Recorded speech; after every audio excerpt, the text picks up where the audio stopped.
تو یک پشتو بگی نبگی تو بگی معروف بخواید چیز بگی تا چیز چی بگی تا دوستانو خدا خیر پیش کنه د جغتو ولسوالۍ ترګان دره دغه هغه دره وه چې پخواني مجاهدینو به دلته په دغه ځای کې هغه اصلي جایونه وو هغه اصلي خمڅې یې چې کله به روسانو جنګ باندې کول بیا دوی دلته ننوتل دغه یې هغه خمڅې دي به داخل کې ولاړ سي بیا زیات اتاقونه دي نو ولاړ به داخل کې به هغه اتاقونه وګورو دا ویډیو ده ویډیو ده دغه تصور څنګه د جمعزاده صاحب خدای دې خیر پیښ کړي جمعزاده صاحب داخل میشه از راه ازی و بسیار راه خطرناک داره دیگه لکه په سختی رااله جمعزاده صاحب په خیر رااله داخل میشه بسیار راه تنگ دیگه تکلیف دادیم اول دیگه ولکن زندگی خیلی سخت است بکنم اونجاست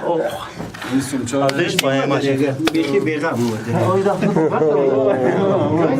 فکر بازم سرت نبر سر مالا خورد یک جای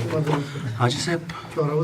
خیلی سخت نبودن دو وقتا که مثلا تو جای می آمدیم یک قشاد بودیم همیشه یک قشاد یک قمزدار بود که هرگز ما این چی را نمیکردیم با ماندگی و خستگی و چی داره نداشتیم ها اینجا چقدر شواتیر کردیم مثلا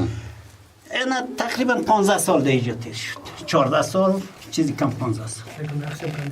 اینتر بگیریم که این قدر تو ویدیو کو تو ویدیو نور است ویډیوګان است اته هغه ویدیو نه ته کیمرا باندې وځه صحیح ده اته مخته ورزه بخیر حاجی صاحب زوم وړاندې و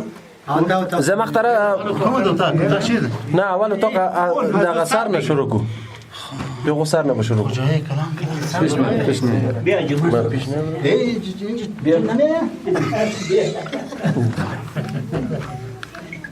بیا فراد بیا بخیر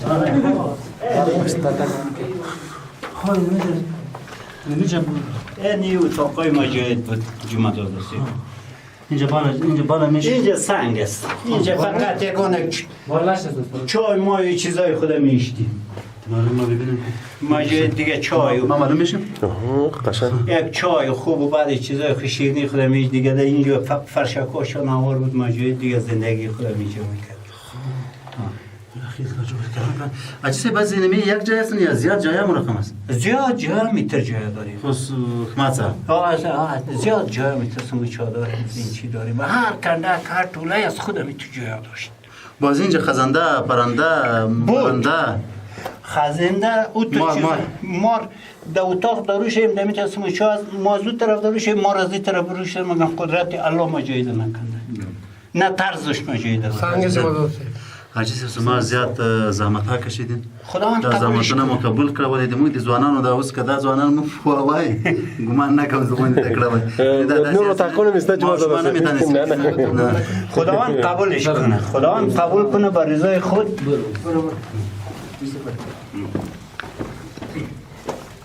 یارو خود بهترین وقت طالبان و امریکایی چی استفاده نمیکنن اینجا نه طالبان نمود اینجا طالبان فقط جنگاش چریکی بود جوان نداشت خویب کنش سنگ است یا خواهد از اینکه هیتر معلوم میشه مثل که نو زده باشه همگیش قطی کلنگ زده شده نمی انقلابی نه وای سلوه کاله کیږي جمعزاده نه سلوه کاله کیږي دا خلاص ممی لکه وسی حالا ببین څه کنه خو دستازه معلومیږي دلته خو لمارو دا نه خرابېږي تقریبا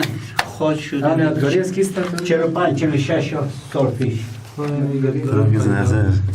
چه لگن زو وقت دو وقت دیگه هیچ کی میشته کنه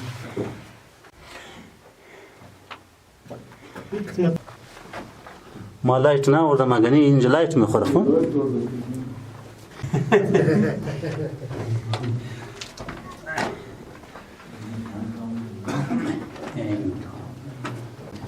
بیادیم